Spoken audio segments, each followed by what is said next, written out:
Nu tai va, taip atrodo neugdytas 12-metis. Nelabai praeisiu.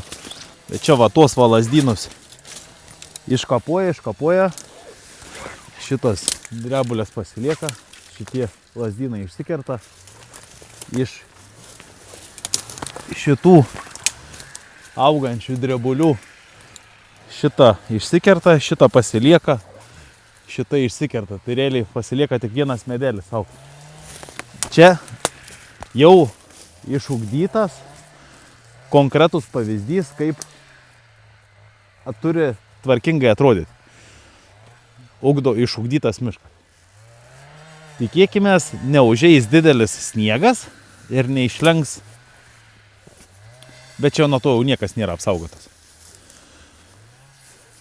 O čia ąžuolėlis, kuris nekirstas, pasiliko augt ir augs dar ilgai ir nuobodžiai. Tas ąžuolas tikriausiai dar 2 kartus augs, kaip tie, 2 pjovimus, sakau, kol užaugs, kol jį nukirs.